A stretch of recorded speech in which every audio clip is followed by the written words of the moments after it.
Hi, ako si Sunny at kukwento ko sa iyo ngayon kung paano ako sinagip ng video editing. I'm currently working as a remote video editor sa isang US-based content marketing agency. Marami kaming mga services na pinoprovide at isa doon ay video editing. So I mainly do video editing for podcasts, reels, shorts, mga ganyan yung mga ine-edit ko. Pero bago ako naging video editor, meron din akong malaking pinagdaanan. Konting backstory lang. Year 2020, nung nag-start ako maging freelancer, pinasok ako ng kuya ko sa work niya, dun sa company na pinagtatrabahuan niya. Basically, ang trabaho ko dun ay parang VA, para akong virtual assistant dun.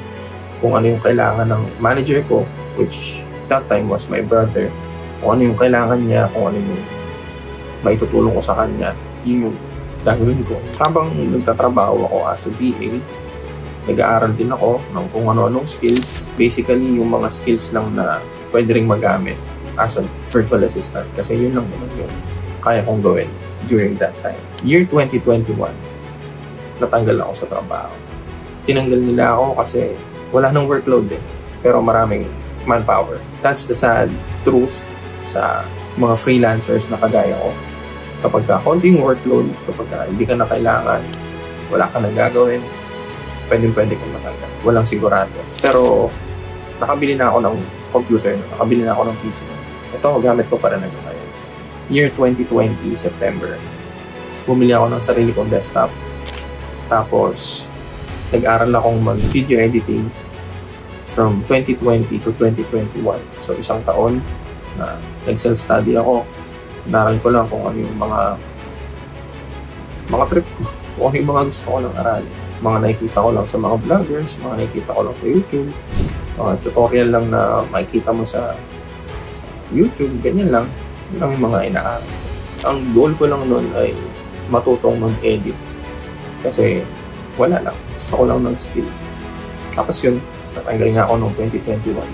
Nag-try kaming mag-business nung wife ko. During that time, girlfriend ko pa lang siya. Try kami mag-business. Small business lang, food business yung ginawa namin. Malakas din sa kumita actually, pero hindi rin tumagal. For some reason, na-busy kami. Tapos, I decided to go back sa passion ko. Kung ano talaga yung gusto kong gawin. Which was teaching during that time. Kasi ako po ay isang education graduate. At nagturo po ako ng isang taon. From year 2021 to year 2022, tuturo ako sa isang private school sa Makati. Okay naman, masaya. Kasi ginagawa ko kung ano yung gusto ko. The same year na nakapagpakasal kami, nag-asawa ko, 2022. Tapos, a month after nung marriage, nabuntis siya. So, nagkaroon kami ng baby. Same year din, nakabalik ako doon sa dati kong company, sa kuya ko. VA pa rin ako. But during that time, part-time na lang ako. So, 4 hours a day. Hindi na sila naghanap ng ibang tao kasi, syempre, alam ko na yung trabaho, alam ko na hindi na ako ito-train. So, konting adjustment na lang gagawin sa akin. Kaya, ako na lang din. So, tapos, minto na ako sa pagtuturo nun. Kasi, hindi na kaya ng oras. Kasi, buntis yung asawa ko. Tapos, daming trabaho ng teacher. Hindi ko siya kayang i-manage. Fast forward, year 2023. Bakit ako bumalik sa video editing? June 2023, karoon ako ng sobrang laking problema. Problemang pera. Scam ako. Napakalaking halaga. 1 week akong na-stress. 1 week akong hindi ko makain. Hindi ako makatulog. Iyak lang ako. Sabi ko nga pwede pala yun, no? Napakaganda ng mga nangyayari sa buhay ko during that time kasi nakapagpakasal kami ng long time girlfriend ko. Tapos, may baby na kami noon. 6 months na yata si baby noon. Maganda yung mga nangyayari sa buhay namin. Kaya sobrang saya ako during that time. Pero sa isang iglap lang, andun na ako bigla sa madilim na lugar. Gusto ko nang tapusin yung buhay ko noon kasi wala sobrang hirap nung gagawin ko para mabawi ko yung pagkakamali. Hindi ako maka-move on for a week. Tapos, nag-decide ako na hindi pwedeng ganito. Hindi pwedeng tumigil ang mundo dahil lang sa nangyari. Malaking pera yan, pero pera lang yun. Kaya natin bawin, kaya natin kitain. Basta hindi tayo susuko, sisipagan lang natin. 1 week pagkatapos ko ma-scam, nag-try akong magpasa ng mga proposals as a video editor. Kasabay nun, nagpapasa din ako ng proposals as a virtual assistant. Pero mas pinagpo-focusan ko yung mga proposals as video editor. Nag-offer ako nun ng mga pro bono services. 1 week, i-edit ko yung video mo for free. Basta i-hire mo lang ako. Kasi wala akong experience eh. Ang hirap kumuha ng kliyente nang wala kang experience. Lalo sa video editing. So, ang ginawa ko, 1 week na nagbalik-aral ako, self-study ako ulit. Kung ano lang yung mga essentials, nirefresh ko lang yung mga alam ko sa video editing. Tapos, yun, pasabay nun, pasa ng proposals. Sabi ko, oo, kaya ko yan. Kaya kong i-edit yan, kaya kong gawin yan. Kahit that time, hindi naman talaga kasi yung skill ko nun, wala na.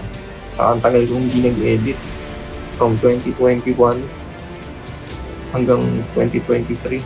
Tapos, may isang client sa Upwork na kumagat siya dun sa ino-offer ko na 1 week video editing free service. So, sabi ko, okay to ah.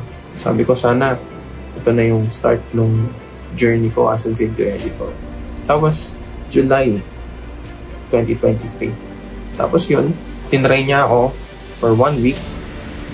Ini-edit ko yung mga videos niya. Tapos, pinupost niya sa Instagram. Ano lang. Tapos may mga client din siya na ako rin yung nag-edit ng videos. Tapos pagkatapos ng 1 week na trial, free editing ko sa kanya, doon siya nag-decide na i-hire na ako. So, yun yung unang-unang kliyente ko as a video editor. Sobrang saya ko kasi syempre finally nakapasok na ako doon sa industry. Video editor na ako. Masasabi ko na rin na may client na ako eh. Ang matindi pa dito sa client ko, unang-unang client ko, yung supposedly 1 week free editing services ko sa kanya. After namin mag-agree ng contract, binayaran niya din yung 1 week na free editing ko. So mabait, sobrang bait. So, sabi ko, last week lang, nagde-detox na ako, hindi na ako kumakain, hindi na ako natutulog. Pero, sumunod na linggo, meron na akong client, tapos sunod-sunod na yun. Next week, meron na naman akong client. Next week ulit, meron na naman akong client. Pinagsabay-sabay ko silang lahat, 5 clients during that time, nung nagsistart ako. Today, 1 year na ako as a video editor. I'm celebrating a year of editing videos for clients. And sobrang looking forward ako ngayon sa kung anong nangyayari sa career na tinatakan ko. Ayun, masaya lang ako na ikwento kung paano ako naging video editor. Kung ano yung naranasan ko. Bakit ako naging video editor. At kung meron lang akong gustong iwan sa'yo na nanonood ngayon, siguro huwag kang hihinto. Hindi mo alam bukas. Baka nandyan na yung hihintay mo. Huwag ka lang huminto. At salamat sa pakikinig. Salamat kung umabot ka hanggang sa part ng video na to. Siguro, sa mga susunod na video, gagawa tayo ng video editing tutorials. Simulan natin sa basics, simulan natin sa fundamentals, kung ano ba yung mga kailangan mong malaman, kung ano yung mga kailangan mong gawin, mga kailangan mong aralin para maging freelance video editor. Ngayon, isa na lang ang client ko. Isa siyang US-based content marketing agency. 1 taon na ako sa kanila. I'm still looking forward for more. Aral pa rin ako ng aral ngayon. Kailangan mo i-develop yung skill na meron ka. Magkaroon ka ng constant na schedule, constant na time, kailan ka mag-aaral. Kasi kailangan mo mag-improve eh. Kasi wala namang tutulong sa atin dito kundi tayo lang din. Sarili lang din natin. Kaya mo yan. Huwag ka lang hihinto. Gusto mo ng tutorial, nagawa tayo, mag-upload ako sa mga susunod. Kung trip mo na maging video editor din. Pero kung hindi, ox lang din. Walang problema. Masaya lang ako na i-share sa inyo na 1 taon na akong video editor. Ayun, salamat sa panonood and